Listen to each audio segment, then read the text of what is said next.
The third trailer for Denis Villeneuve's Dune Part 2 has been released online, and it might be the best trailer for the film thus far. It focuses on giving us more of Paul as he continues to adjust to the desert with Chani and the Fremen, while being haunted by the dreams of his prophesized future. We also get more shots of new characters like Christopher Walken's Emperor, Austin Butler's psychotic Feyd Rautha, and Florence Pugh's Princess Irulan. And we further get some grand new looks at the battle for Arrakeen, including the Fremen riding multiple sandworms into war. There's that and a whole lot more, so in this video I'm going to be giving you my reaction and breakdown for the new trailer, discussing why it looks like an incredible second film in Villeneuve's planned Dune trilogy. The trailer will be linked in the description of this video if you haven't seen it already. Before I get into my breakdown of it though, if you want to keep up to date on any of my content surrounding Dune Part 2 and beyond, then don't forget to support this upload by giving it a like rating, subscribing to the channel, and turning on your notifications. But without further ado, let's dive into the new trailer for Dune Part 2. So the new trailer for Dune Part 2 gives us more on Paul's visions of the future, focusing specifically on him being haunted by that envisioned holy war. The focus of the previous trailers were Paul looking into the future and seeing how bad things could potentially get because of the potential war in his name. The prophet himself is afraid of losing control and it leading to the deaths of millions, no matter how he tries to stop it. This is of course the most important aspect of Part 2 and the end of Frank Herbert's novel, and the fact that we're getting this very narrative power within the many action scenes included in the footage we've seen just shows the storytelling power that Denis Villeneuve can bring to these big screen images. The start of trailer 3 looks at this again, but through his quiet conversation with Chani. She tries to calm him down after having another vision, saying, "It's been a while since you've had one of those nightmares, what was it about?" And Paul replies, "It's only fragments, nothing is clear." The footage overlaying this conversation includes a quick cut to the Water of Life scene, a moment that shapes the destiny of both Paul Atreides and his mother. But there's also shots of the Princess Irulan in the royal court on planet Kaitain, and of course shots from that Battle of Arrakeen right at the very end. Paul is someone who has to lead during a difficult moment, and in turn, he's trying to choose the path that will be less awful in the long run. But all these important moments in that journey really define the path he goes down. Those who've read Frank Herbert's books will know that it's not focused on displaying conventional ideals of the hero. It's more about critiquing how it can go both ways for a messianic figure. Paul Atreides' dreams are beginning to turn a bit darker, foreshadowing him as the Kwisatz Haderach, who will bring about a bloody jihad. This is of course building towards his journey in Herbert's second book, Dune Messiah, and over the last week, director Denis Villeneuve has said that the adapted script for this as a third film is almost finished. He also said that Messiah was made by Herbert as a kind of epilogue and a kind of warning. He felt that the way people received the first book was not exactly according to his desires and felt like there was some kind of misconception. From Denis' understanding, Herbert felt that people thought it was a celebration of Paul Atreides, and he wanted it to be more of a warning for a charismatic figure, people who are blending religion and politics together. So he wrote Dune Messiah to correct the view towards that first book. With this in mind, it's clear that this trailer is touching on Paul's conflicted identity and ideology, and the opening of it is reminding us of the potential consequences for every decision that's made. Paul does say that he sees a narrow way forward for him and the Fremen in defeating the Harkonnens, and of course when the Harkonnens defeated House Atreides in Part 1, that was a big pathway that led to where they are now. But that narrow path and victory for them in the upcoming battle is going to have devastating results for the universe. It's from the opening onwards that we start to get more interesting looks at that rise to power, and particularly how Paul's relationship with both the Fremen and Chani is central to that. He reminds Chani that the Fremen war against the Harkonnens on Arrakis is a relatively new one that's took form over decades. In comparison, he tells her that the battle between his house and the Harkonnens has been ongoing for centuries, with it now all coming to an explosive conclusion. So key to this ascension is how Paul plans to arm the Fremen with weapons and attack the spice harvesters on which the Harkonnens have their power. It's a somewhat reversal of sorts to some of the scenes we saw back during part 1,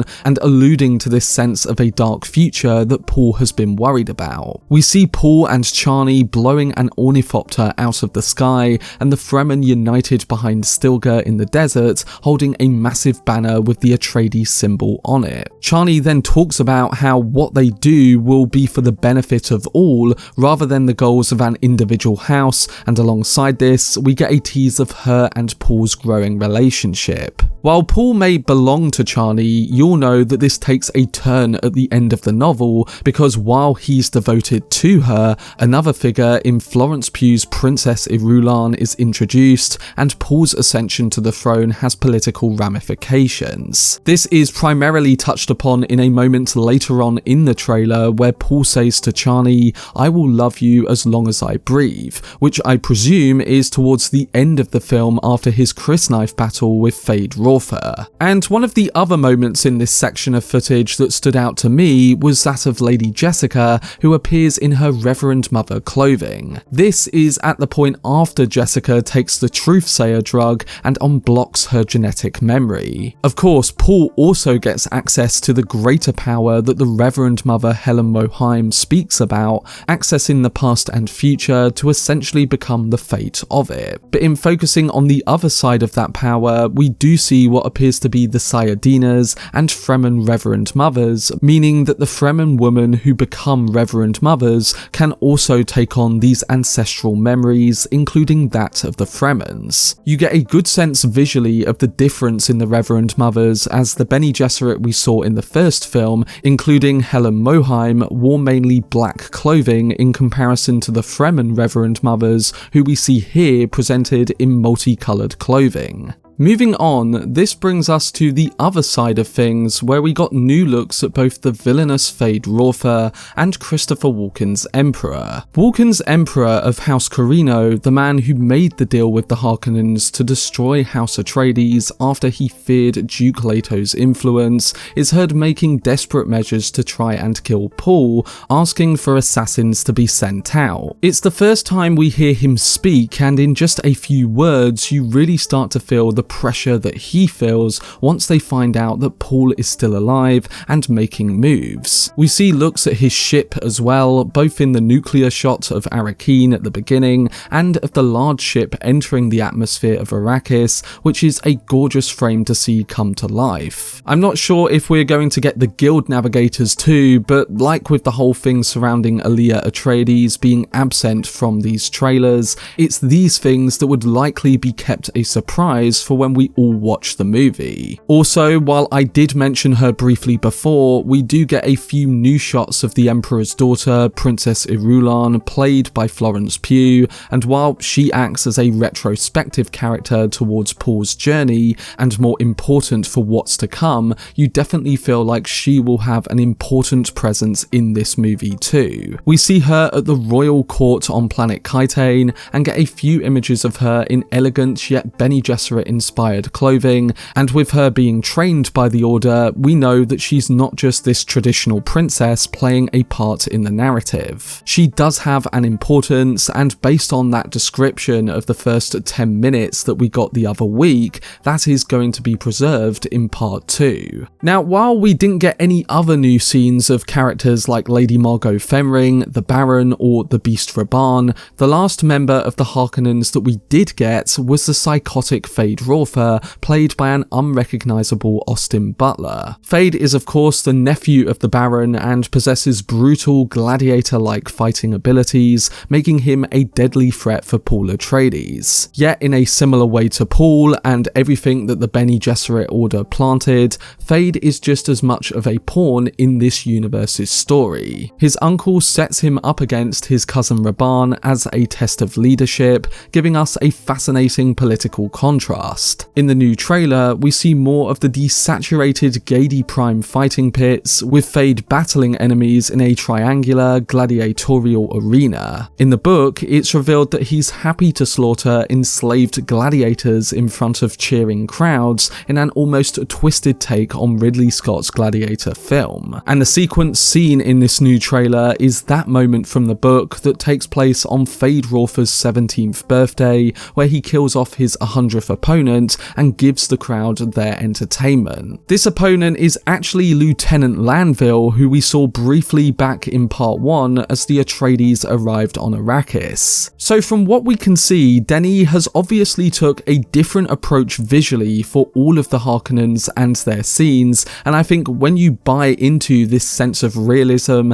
and visual qualities of the Dune he's put to screen, it completely makes sense why he did that. There's definitely a much more menacing and creepy presence for someone like Feyd Rautha without all of that orange hair, and with the Harkonnens being bald and their Geidi Prime scenes being desaturated in colour, it's really reflecting on their lack of compassion and brutalist sensibilities. Denis Villeneuve has promised us a Dune Part 2 that will be very different in tone from the first installment, and one that is his vision of Dune come to life. He said that the first movie was more meditative and contemplative, and that the second film is more of a war movie. And building on from what we just talked about surrounding Feyd and the Harkonnens, the following battle shots are all proving that statement true. We see Paul and the Fremen leading the assault on the Harkonnens and the Sardaukar at Arrakeen, and doing so while riding massive sandworms. The other trailers put a big focus on Paul learning to ride a sandworm, but here is the actual money shots where the Fremen rain down on their enemies with the worms and shoot down Thopters while on the backs of them. After the previous film teased the involvement of the worms, we're now going to see this gargantuan payoff. The Fremen are deeply connected to their home, are fighting for freedom and to end the oppression they faced, and moments like this, featuring them riding into battle on the back of sandworms, was just extraordinarily powerful to see on screen,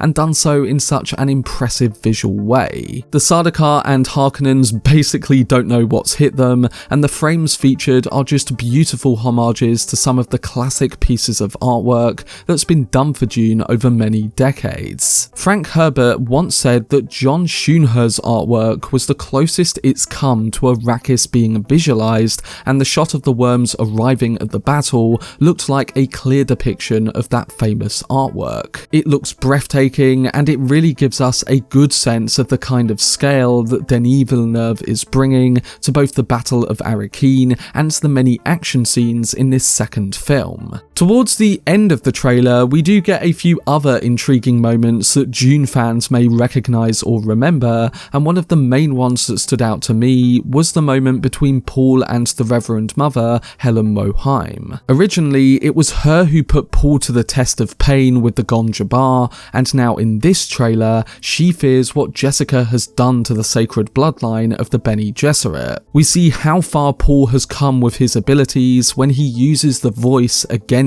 the Reverend Mother, telling her to be silent in response to her concerns, and showing her that he is much more than a boy bringing his house back from the dead. Coming with this is the shots of Chani telling the Fremen that this prophecy is what the Bene Gesserit used to enslave them, and you get a deeper sense of the frustration surrounding this very point. It definitely feels like they are really focusing on using that thematic, and I think it will be interesting to see how they go about maybe addressing Chani's frustration with Paul and his mother, because they essentially seduced the Fremen and are now using them to help fight back. So will that be a bigger conflict in the moments to come, or are they using that as more of a build-up into Dune Messiah? I know there is that spoilerish moment towards the end to do with with Paul and Charlie's child, and that is a big reason for the full-out assault by the end, but there's many angles in which Denis could take when it comes to adapting the central conflicts of the Dune story. We'll have to see if they go deeper into that conflict with Charlie, but everything we've seen in this trailer that's to do with Paul, the prophecy of him, the Bene Gesserit's long-term plan, and the Fremen's role in all of it looks really intriguing. So now that I've talked about some of the new footage details, what did I think of this new trailer for Dune Part 2? Well, to me, this trailer was pretty much a spiritual experience, seeing both the intimate yet biblical frames brought to life in stunning fashion. Before Part 1 was made, one of the things I wanted from Denis Villeneuve's adaptation of Dune was for him to give Dune both a soul in the characters and relationships he presents on screen, but then also visually bring the novel to life and have the images bring a sense of cinematic power. And classic science fiction work of the past, including some of Denis' work, has managed to find that perfect balance. The new Dune Part 2 trailer is exactly that, putting a big focus on both the intimacy of Paul's relationship with Charlie, the Fremen, and the Arrakis deserts, alongside the grandeur of this culminating war. The sweeping shots of the Sandworms in action, the sheer scale of the battles, and the individual character moments make this feel like a completion of the story set up in Part 1. And the elevation in the production design and costumes is again another element that just makes this feel like that much more of a storytelling culmination. I said after the last trailer released that was my favourite trailer of the year so far, but I think this new one is the best one yet because it so seamlessly brings everything to screen that we wanted from this second part in just a few minutes of footage. And while part of the project is being cited as more of a war film, there was enough soul and emotion here to make us believe that this is going to be more than just a visual feast. It promises a heightened sense of stakes, more payoff in the character decisions, and more fulfillment to the story Herbert wrote on the page. And when combining this glorious footage with what sounds like the new emotive Hans Zimmer score, I think they are definitely setting up another sci-fi classic for the ages. I really hope it can deliver when it releases next March, but so far, everything we've seen from it is extremely exciting for Dune fans, science fiction fans, and newcomers. But that was my video discussing my thoughts and breaking down the new official trailer for Dune Part 2. I will be posting much more videos during the build up to Part 2, including topical uploads from my Road 2 series, any new footage breakdowns, and the main updates from Denis Villeneuve's latest film. But if you've already seen the third trailer for Dune Part 2, let me know down below in the comment section what you thought towards all of the new footage, alongside whether it gets you even more excited for what's in store. For much more videos and news on Denis Villeneuve's Dune universe, then subscribe to the channel and turn on your notifications. Also, if you enjoyed this video, remember to leave a like rating and follow me on social media via the links in the description. But anyway, I hope you guys enjoyed it. I've been Cortex, and as always, make some noise.